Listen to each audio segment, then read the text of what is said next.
Yeah. Don't you guys, Steph and Pas, don't you call them the concert whore or something like that, who go to any concert?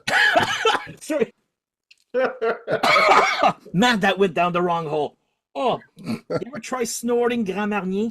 Oh, Oh, okay. sorry, No, that'll make for good content. Oh my god, my eyes are watering. It's Keith back again with another video from Attack from Down Under. Today's video I'm going to be showing you some things that my friends over in Canada sent me, and I'll also be going through what I picked up at a record fair, gosh, it would be quite a few weeks ago. But anyway, I'm going to show you all that. So quite a lot of good stuff to show you. First off, I received a package from Dan and the Off the Charts channel, a channel that I go on with regularly and talk about music on it, and he's been on my channel this year, which was really cool. Great channel to investigate. Go on there, just all sorts of rock and metal. So he decided to send me, after quite a while, a package. He says in here it's been sitting for a year or two, and there's lots of things to unpack on this. So first off, he sent me a CD, and this is Blue Murder's debut from 1989. It's just one of those albums that didn't do so well when it first came out, but has just gained a popular following. Blue Murder is a band formed by John Sykes, and he just had some just top class help for some class musicians on this one. And you've got Tony Franklin on bass, Carmen Appice on drums, and you've got the top producer Bob Rock. So it's a great sounding album. The only thing that's a bit puzzling is, and a lot of people mention that, is why are these guys dressed up in a pirate costume? I'll show you a better picture of it. They're all costumed in pirate stuff there. Anyway, the music is epic. This is the CD. Great stuff. Guys there. So, like I say, in epic, you've got the song "Valley of the Kings." Great. They started off with that. I think that was the first single. There's more. That was quite a long song. They probably could have started off with more bangier tracks to just grab more listeners, but you know that song is a great one. I think is that the only one they did a video? I'm not sure. They're saying, we could have done the other song, Jelly Roll, but they didn't. But, you know, it's all hindsight stuff. It's still a great album. And this is a remastered collector's edition, remastered and reloaded on Rock Candy. So cheers for that, Dan. He knows I've got the next album of that. So he was getting rid of some of the CDs, so he sent me that. Much appreciated. Next one is from Dan's sidekick and Off the Charts channel that's on his channel sometimes, Pascal. He sent me this in the package. This band is called Hammer of Misfortune, and the album is The Locust Years. Came out in 2006. Cool cover there. Well, it folds a different way there. So this is on Metal Blade, a band from San Francisco, and there's quite a few different elements to these guys. They do a bit of doom metal in here. They do a bit of rock, a bit of thrash for their sound. When I listened to this, it was quite hard to get a handle on the band. It reminded me of another group, and that is Avantasia, and this is a project by Tobias Sammet there. That's in there, and the reason it reminded me of that was there's lots of different vocal elements in it. Really good vocals. You know, you haven't just got the one standard lead singer just singing the whole time. There's lots of different things happening in here. It's actually quite dark in parts. There's some really grim songs in here, which I did enjoy. So this was given to me by, like I say, Dan's offsider Pascal, who I've done a video on his channel, on Dan's channel, not long ago, where we talked about thrash. So check that one out. Thank you, Pascal, for that. Much appreciated. I just need a bit more time with that one. That was another cool CD that was sent my way. Now I've got a few DVDs, interesting DVDs to show you. This first one is, some people call this 1987 film, written and directed by Andy Sidaris, possibly the greatest B movie ever made. And it is Hard Ticket to Hawaii. There. So this movie is like sprinkled with half-naked former Playboy models, and it's gained a bit of a cult following. I have watched it before, but Dan kindly sent me a DVD release of it that I've never seen anywhere. There you go. You got the bazooka there. So if you're to talk about this, I'll just read the write-up on the back. This is from Playboy magazine. Of course, Hard Ticket appears to have as many tanned foxy vixens as Hawaii has pineapples. So that's what you're getting. And just to sum up the story, get ready for some explosive action when four beautiful Playboy centerfolds team up with heartthrob Ron Moss. He was on the soap, The Bold and the Beautiful. My wife's actually got some mugs up there with his face on it. So I just knew him from a mug that my wife had. What do we got? In an all-out action adventure film in the tradition of James Bond, set amongst the stunning islands of Hawaii, Donna Spear, Playboy Playmate 1984, and Hope Marie Carlton, Playboy Playmate 1985, star as two undercover federal agents running as inter-island cargo service. They discover a cache of diamonds, and the duo soon runs into trouble, unleashing an international drug dealer's henchman upon them. Okay. So yeah, Ron Moss is on here. He comes to the rescue. There he is on his ATV vehicle. What you got? Non-stop series of explosions, car chases, karate fights, and love scenes that will blow you away. Yeah. Pretty accurate description of the film. So if you like the Bikini Car Wash movies, you would probably like that one quite a bit. So the other DVD I got was Anvil, and this is the story of the Canadian metal band Anvil. So this is a story of a struggling heavy metal band that refuses to give up on their dreams. You know, they're playing to small venues and things like that. I haven't actually watched this one yet because it's like region protected or something, so I've got to play it on probably my Xbox or something like that. I thought my DVD player was multi-region, but I don't know, I need to play around with it. But anyway, I'm looking forward to watching that one. So that's it. Thank you, Dan, so much, and Pascal, for those things you sent me. I really appreciate it. Next, got some things that I picked up at Record Fair.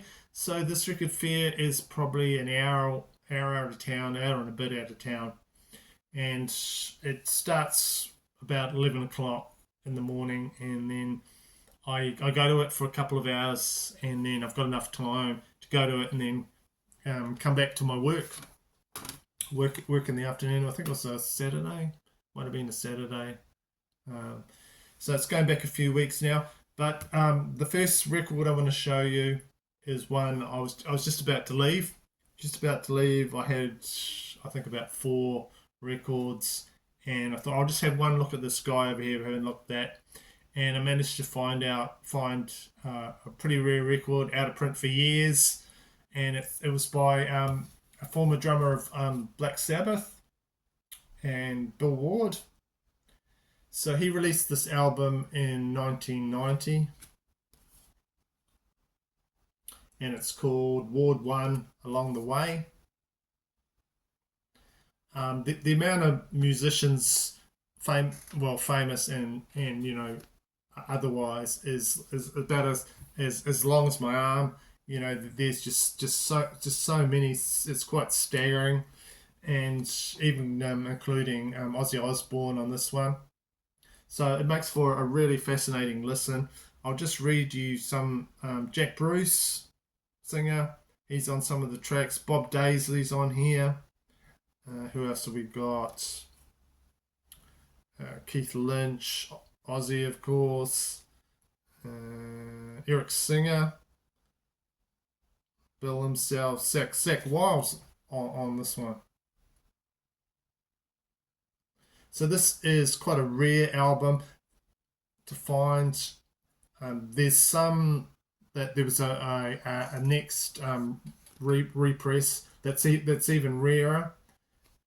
It's got a black cover. It's more like a Black Sabbath type thing. The cover's black, and he looks more sinister in there with his crosses and everything. Probably more fitting with the music.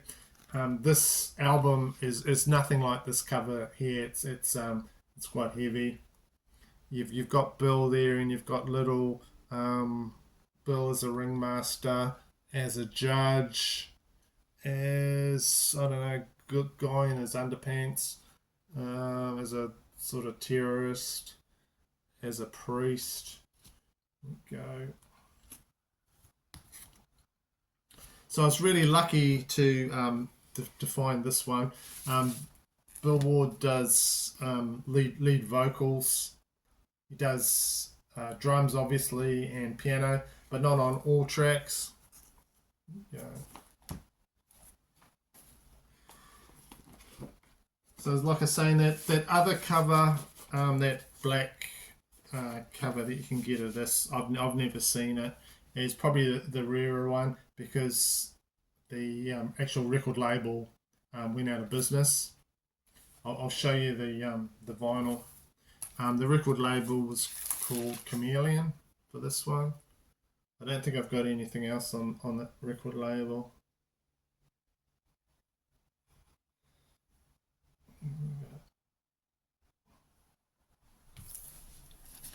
So standout track, and there's a couple of songs with Ozzy on it, but the standout track would probably be, where is it? Bombers Can Open Bombays, just there, Bombays. That thunders along really well with Ozzy's vocals. He sounds a bit different on it, but that's a really cool song. And but you know, just so much cool stuff on here. Just worth it if you can find it. And right at the end of the record, he just whispers goodbye. It's a bit sinister, but you know, sounds cool. So at that record fair, I just happened to find a few 1990s albums. You know, that they're hard to find, as you know. CDs were king then, and a lot of these 1990s albums are really hard to pick up.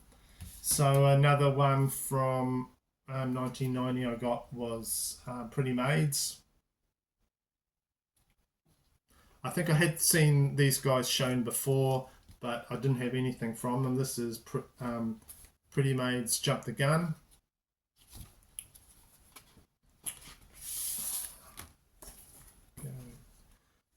Just like really nice melodic metal.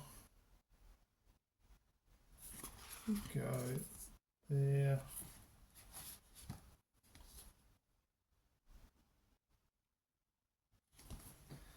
I did really enjoy this one, and the vocals are just good.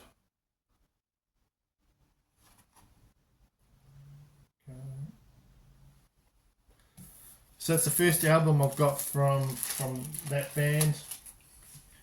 They change up their logo quite a bit just when I was looking through it, but I think this is actually the logo that I like the best for the band. So enjoyed that album. Next one, I already had this, but I had a repress.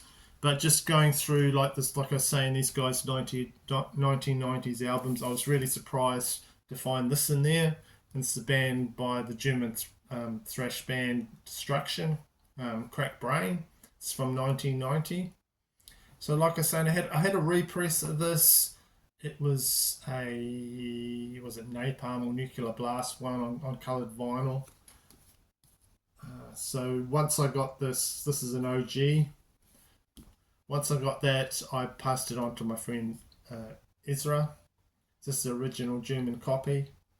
So this is the only album to feature Andre Grider from Poltergeist. He stepped in to replace Marcel Schmier-Scheimer, who's usually the vocalist on here. He was, I don't know, fired or asked to leave or whatever for this album. So I do like this album. And it's got original insert in it.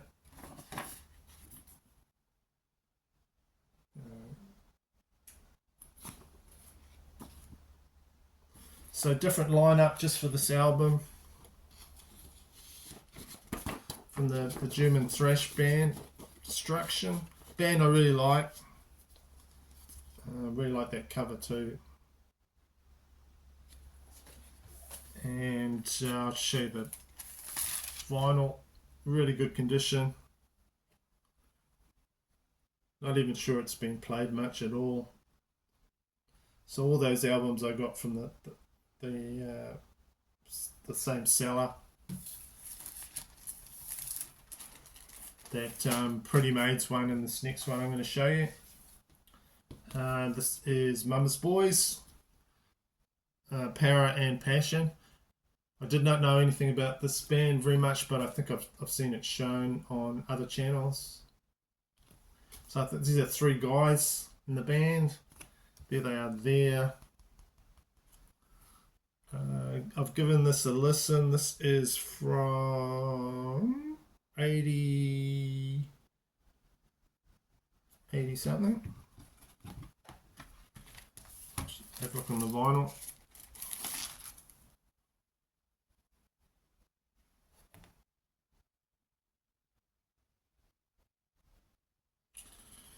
I think it's early 80s anyway. So there's the vinyl, CBS.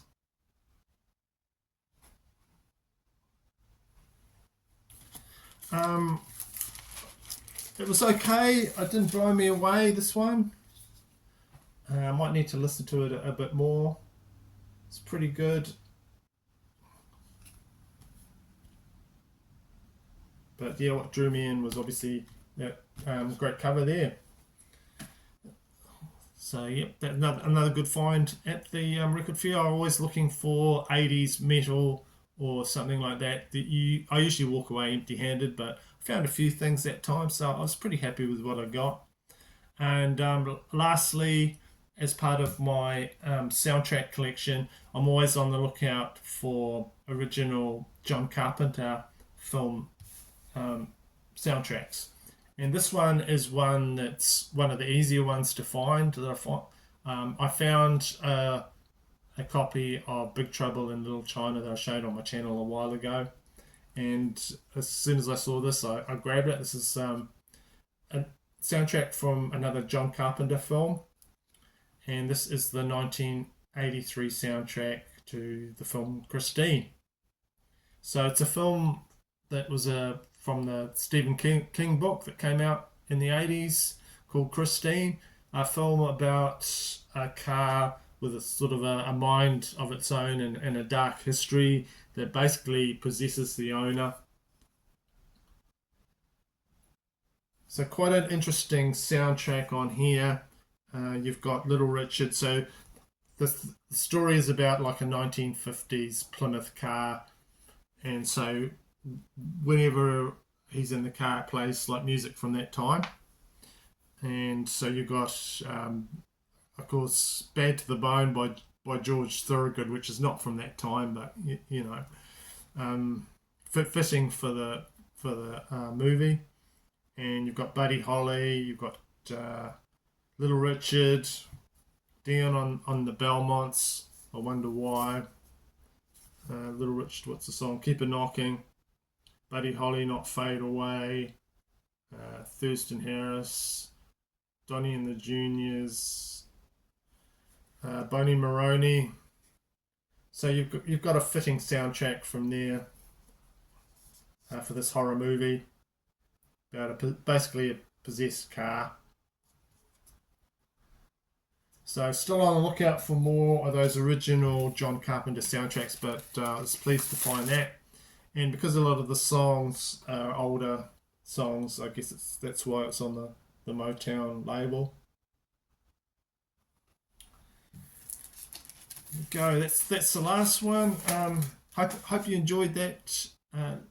Taking you through what I've received from Dan. Thank you, Dan and Pascal, for what you sent me. And just one part of the vid, I've been meaning to show you some of the things I just picked up at a local record fair. So that's it. Thank you for those that subscribe and like, and I will most likely see you in my next video. It's been Bruce Dickinson. Oh boy. Next one. Am I gonna make you Don't do this with Keith again there.